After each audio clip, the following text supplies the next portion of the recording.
Owner of a Lonely Heart. That was a song that was on one of Trevor Rabin's demo tapes. It was one that he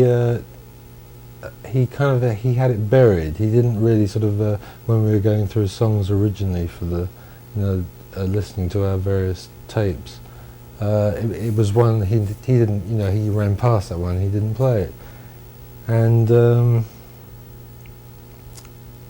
so we rehearsed a bunch of other stuff, and then later when Trevor Horn got involved, we went over to Trevor's Rabin's house in California, and we were listening to his tapes again, and Trevor Horn sort of spotted it. So credit must go to Trevor Horn for that one.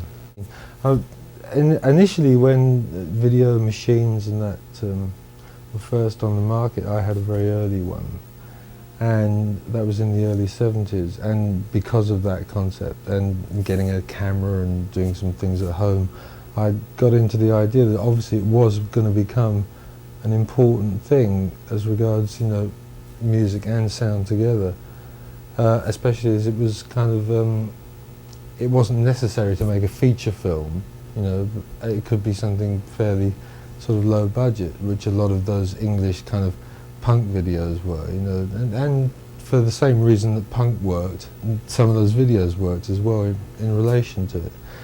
But what it is all about is that it's heading towards the time, and we already have them, the video discs, which are basically, I guess you can buy The Sound of Music now or something on video disc, right, and get the picture and sound. But I think that more and more towards the future, people will start consciously thinking of not making their new album, but making the new album plus visual to go with it as an overall concept. What I'm talking about is a more futuristic way of thinking, that the concept of the music and picture will come about, as a saleable commodity, when obviously a lot more people own video disc players, which seems to me a natural sort of progression, in the technological field.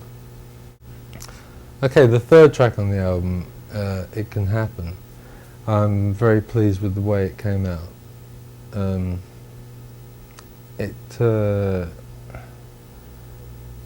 It kind of embodies a nice sort of reflection of things that people have heard before, like including the sitar and certain kind of echoes, and the treatment and sounds on some of the vocals are kind of, I suppose, a bit Beatlesque in a way, and we were kind of aiming to sort of make that prevalent in the production.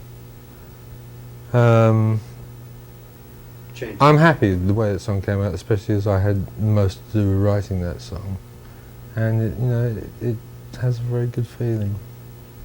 Okay. Changes? Changes also is excellent. You know what? I heard that on the radio today, and it's great because it sounds better on the radio than it did in the studio. And this is I think probably the first album that Yes have ever made where I've actually really experienced that feeling of the tracks sounding better on the radio than they did when we were finishing them. Do you still get a rush when you hear your music on the radio?